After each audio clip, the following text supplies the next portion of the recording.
What's up, everybody? This is LJ and welcome to my YouTube channel.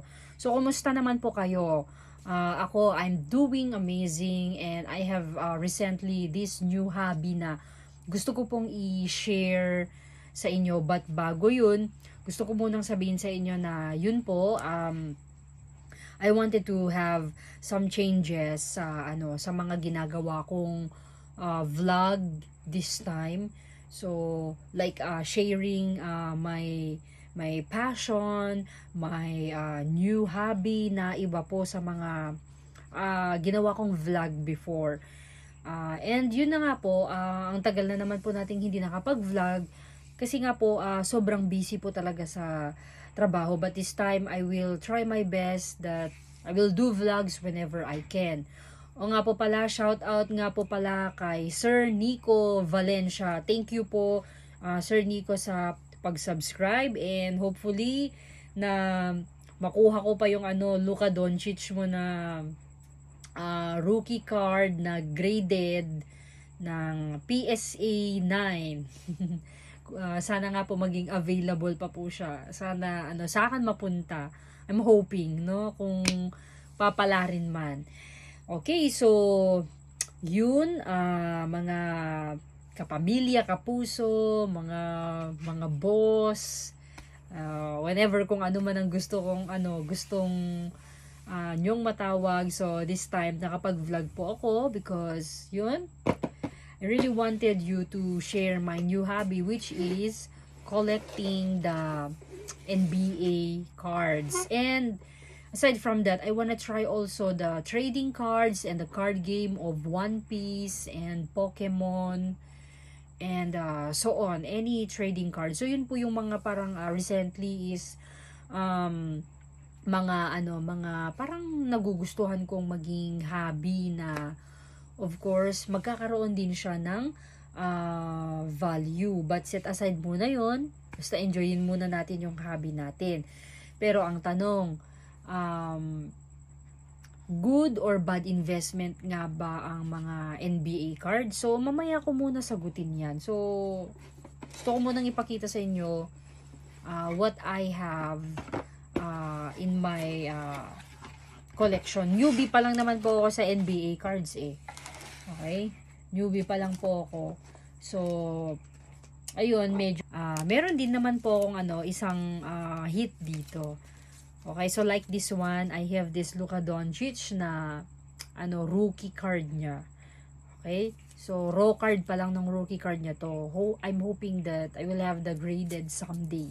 Pag, kaya-kaya nang bumili. No? And then, puro kasi si Luka yung gusto kong maging, PC. So, kaya, nag-start na rin akong bumili ng mga cards niya. So, ito, like this one, I have this select, kung nakikita nyo po. Yan po. Okay. And, ito, oops, may nahulog. Okay. So, this one next is, ito, meron tayong Donruss. Okay, next one is we have the Chronicles. We have the season ticket ni Luka and of course Crunch Time. Ito medyo I think this is rare. Tsaka ang ganda ng card na to. I want to have the green one. And ito yung franchise feature. And this one is the playbook. Ayan. Okay, so mga pucho pa lang to. Ito lang yung yung pwede kong ibenta ng ng mahal, which is the rookie card. No, pero ito, di ko to ibebenta kasi sasali ko to sa PC ko, no. Hoping one day makapanood ako ng laban niya. Ayan, so meron din ako dito si Cole Anthony. We have Jason Tatum from Boston Celtics. Okay, si Kyrie Irving. So, pa lang siya dito? Boston pa lang siya noon dito. Pero ngayon, recently, kasama na niya si Luka sa Dallas Maverick. Yan. Hindi ko alam kung paano i-pronounce yung pangalan nito eh. Pero RC itong card na to. And we have also Cameron Thomas. Yan, meron din tayong LeBron James. Okay. Hoping one day na makapag-collect talaga ako ng mga graded, mga rookies. Yan. So, ito. Okay. I have plenty here. So, yun. Di ko na may papakita, no? Pero balak ko, maibenta pa rin ng mga ito sa community ng NBA. So, hopefully, sana po ay may bumili. Ano? Ayun. So, is it good or bad investment nga ba ang NBA cards? So, kasi nung nag-start kasi akong mag-collect ng mga ganito, bumili ako ng repacks and I tried to buy yung pinaka-hit talaga na card, like yung rookie card ni Luka Doncic. Nakakausap ko naman yung mga talagang naging collector at naging hobby ang mga pagko-collect ng card. So, ayun, natutunan ko na okay, some people is ginagawang investment talaga ang NBA cards, and collecting NBA cards is hobby mostly ito ng mga tao na hindi rin biro, or investment ito ng mga tao na hindi rin talaga biro, like mga artista, mga businessman, of course, mga mayayaman. But, kung passion mo rin naman talaga to, siguro you will do it just to really have those cards, especially yung talagang player na na idol mo. Ayun. So, kay Tito Jeffrey natutunan ko yung pinagbilhan ko po ng ng mga repack. So yung mga nga po pala, bisitahin niyo pala yung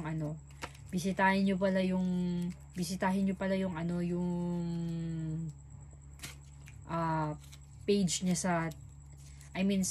yung page niya po sa FB, NBA Cards by Tito Jeffrey.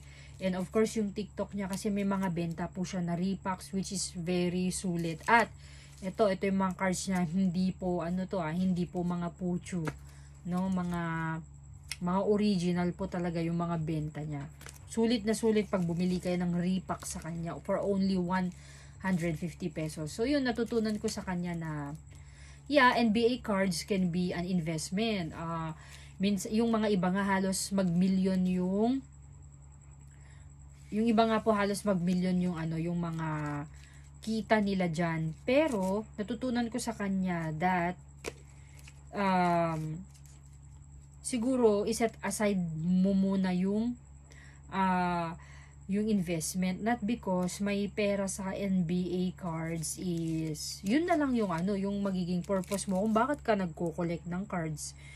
Mas okay na i-enjoy mo i-enjoy mo muna yung hobby ng pagko-collect ng cards, that every time that you open the parcel of the cards that you have ordered is parang excited ka, parang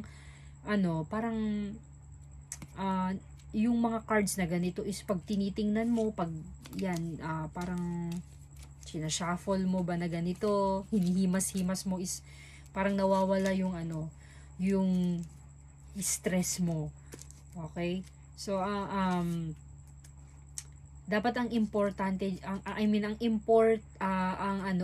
maging purpose natin why we are collecting this one. Wala namang masama kung gagawin mo siyang investment, but wala naman masamang gagawin nating investment ang pagko-collect ng NBA cards, but of course, dapat ini-enjoy natin yung hobby, and yun, parang masaya tayo sa presence ng ng mga cards na kino-collect natin.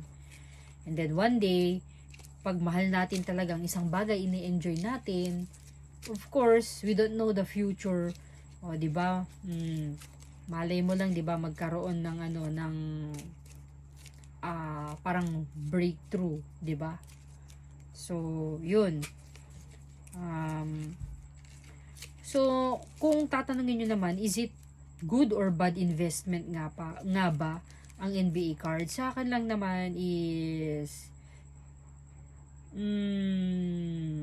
parang sa akin lang newbie pa lang ako, pero correct me if I am wrong, and then you are also you are given the right na magbigay din ng opinion kung ano man yung masasabi nyo sa sinasabi ko ngayon.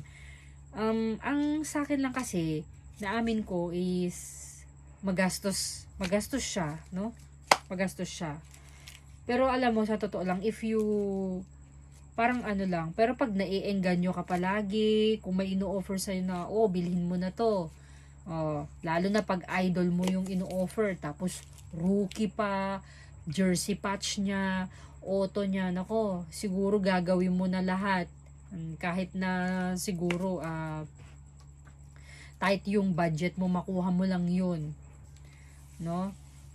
Although yung mga rookies, jersey patch, yung mga game use worn na may naka-enclose sa card na mga tela na ginamit talaga ng mga players, at saka yung mga auto, is yun yung mga good investment, at I think yun yung mga tumataas ang value. So talagang mamumuhunan ka kung magi-invest ka sa mga rookies, lalo na sa pagka superstar, sa mga superstar. Kasi pagka superstar, like si Luka Doncic, is mataas yung mga rookie nila, mahal, okay? Merong mga 6 figures, mostly ganun. Okay?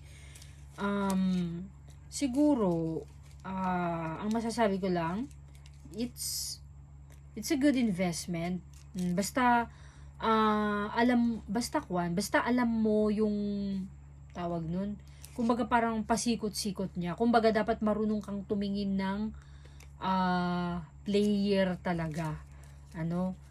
Okay? So, kung yung player is halimbawa, naging MVP siya, nananalo yung team nila, naging most improved player pa siya, ganun, or superstar pa, or breakout, record breaking yung siguro mga stats niya, yung performance niya, yun talaga yung magtataas ang value. Like si Luka Doncic, si Nikola Jokic, and yung mga sila LeBron James, mga yan, Stephen Curry.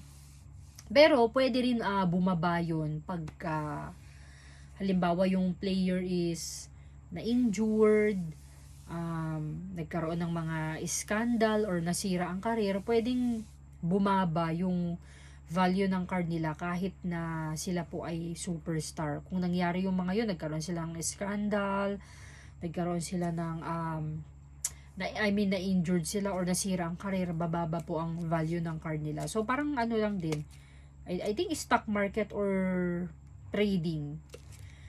No, ganun po ang kalakaran sa NBA cards if you wanted to make it as an investment. Siguro bad lang pagka yung budget mo is sakto lang, tapos naisasacrifice na yung mga importanteng bagay sa bahay nyo, like for example, yung budget mo sakto lang na pambili nyo ng grocery, tapos may nakita kang card ng favorite player mo na halos rookie card pa siya, tapos 1,000 plus pa, 1,000 na nga lang yung budget nyo na pang grocery, yun pinunta mo pa dun. So yun na yung masama, yun na yung parang hindi magandang part para sa akin lang, no? So yun, wala naman masama na hindi siya masamang investment as long as you have budget and hindi mo naman na isasacrifice yung mga importanteng bagay na dapat pinaglalaanan talaga ng budget. Like for example, yun nga po yung mga pagkain, yung mga pagbayad nyo ng mga bills, no? So yun lang po yung mga masasabi ko. But yun na nga po, I'm still learning, and I will never stop learning, because yun na nga, learning is parang siya, parang lifetime na siya. Ano? So, mahirap rin naman na, na sabihin natin na alam na natin lahat ng bagay, which is ang learning ay hindi po tumitigil. Ano? So, ayun po. Yun ang- Aside from NBA cards is na yung vlog ko po na playtime, kung napanood nyo po doon, bumili po ako ng One Piece na card game from Toy R Us. So, ito po siya. Yan. Yung price niya is kaya pa naman, ano? Yan. Ngayon, bubuksan ko na to. No? It's my first time ko din na, na bumili ng ganito. So, ayun, nag-try akong nag-collect ng NBA cards. Newbie pa lang ako dito. Nagko-collect pa lang ako. So, ngayon naman ay susubukan ko rin ang mga One Piece and Pokemon. Especially Pokemon. Favorite ko po yan. At yan po yung linalaro ko sa retro games sa Game Boy na katatapos ko lang laruin. Naglalaro pa rin ako ng Game Boy kahit na ngayon is uso na yung mga PS5, PS4, no? Okay, so ngayon, i-unwrap na natin ito. And let's see kung ano yung mga cards na nandito. Yan.